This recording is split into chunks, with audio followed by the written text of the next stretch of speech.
Oi! Oi! Oh! It's been a bit harder journey for him because he has two professional footballers as uncles. At JG Cooking today we've got Kayden, and obviously he's here to tell the guys his football journey and how he got into Fulham Academy and his current journey as of now. When did you first get into Fulham? I've been at Fulham since I was 5, and since the pre-academy, and I've worked my way up to obviously the under-15s now. Who was your favourite player growing up? Favourite? I'll be real with you, I kind of just looked up to my uncles, who obviously when I was a little bit younger, they were at Fulham as well, so I looked up to them probably the most. I probably watched them before my training session, before my games, so it was definitely them. Even though when I was a little bit younger, I didn't play their position, but in terms of making it and achieving what they've achieved, probably being them. Before you joined Fulham, was there any other academies that wanted you? 5, I was in and out with Chelsea and Fulham. So I was with Chelsea and Fulham playing. But I ended up signing my contract with Fulham at 9. But when I signed my contract now, Chelsea wanted me after, but it's too late because I already signed. So yeah, Chelsea and Fulham. But now, at the age I'm at now, I got offers from Arsenal. They want to buy me. But yeah, I've already signed a scholarship with Fulham. And how do you become an England player? So how it works really, if you're performing well at your club and you're one of the best in the countries in the Premier League, you'll become an England player. So you just got to make sure at club football you're being the best in your position, definitely. And if you're not, like you see all these good England players that you see now, they're not performing at their club level, they won't be getting selected. So you got to make sure you're performing at club level. How has your journey so far been? My journey so far? Yeah, it's to be honest, I'll probably say I'm pretty fortunate. I haven't had as worse journeys as other people as in terms of injuries and different things that have blocked people and all of that.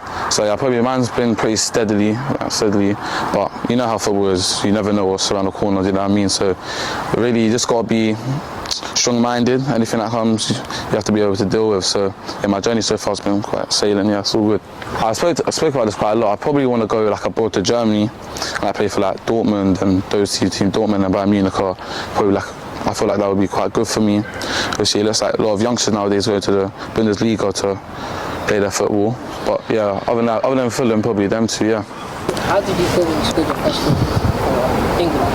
My first goal. That was a tough one.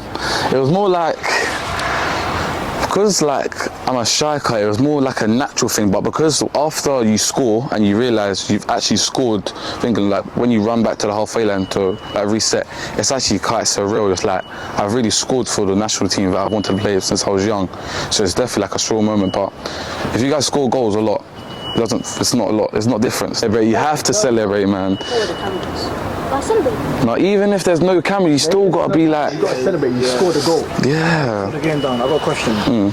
Is your dad better than your football? My dad better than me? Nah, he's not better than me, man. He's never been better than me. How was your debut for England? How did it feel? My debut for England, I was very nervous at first, but the thing with football is once you get in the rhythm of it, it feels like every other game you kind of played in. So at the start of all types of games, big games, finals, it's all feel nerves, but as you get into it, first 5-10 minutes you'll be fine, and then it feels like I'm playing for Fulham as normal. People talk about all the time, it's my uncles were there, maybe that could have been a factor, all that type of stuff. So yeah, but in terms of signing on the nines, I'm not sure. I started to develop more as a proper footballer at under 13s. That's when I really kicked off, under 13. So under 9s to 12s, I wasn't great, to be honest. So I don't know, a lot of things come with football. Just make sure, I probably was one of the hardest workers, do you know what I mean? I worked hard and yeah, I ran a lot, to be honest. It's been a bit harder journey for him because he has two professional footballers as uncles. So that hasn't made it easy. There's no perks in football when you have a football family or someone in your football profession. They don't give you a leg up. They don't give you, favours. There's no favours in football. Yeah, trust me. If anything, what it does do, when you see his surname and you see his uncle's surname, they put 2 and 2 together and they see if he's as good as. So it's a bit like having a target on your back. You've got the same surname. They always want to see, are you as good as your uncle? And they didn't push him to be like, oh, I have to prove myself. It's like in football, you don't have to prove yourself to anyone but yourself. Right, Kayden, what do you want to see from the boys today? I want to see a big 1v1 tournament, personally. I want to see a 1v1 tournament.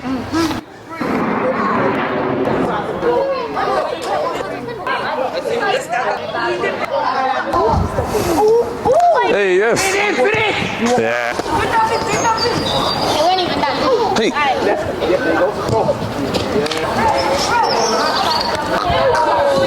Hey. Wait.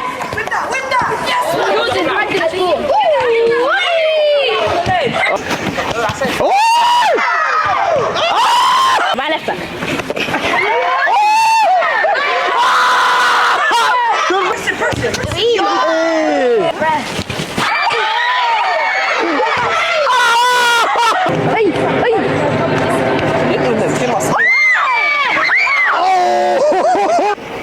Ace abuser. Icky laps. Thank you for coming down. Of course, man. Really appreciate it. What did you think of today and what about the boys? Yeah, I don't know, a lot of the boys here are talented, man. Especially the little Messi one. I like him. Got good feet, man. Yeah, Ali, yeah, he's another one. He's a very good player still. He's, obviously, I appreciate once again the support. Obviously, he's going to do a lot for them. The advice that he gave to them as well. Everyone, JG coaching. Nicest people I know, man. Nicest people I know. Appreciate it.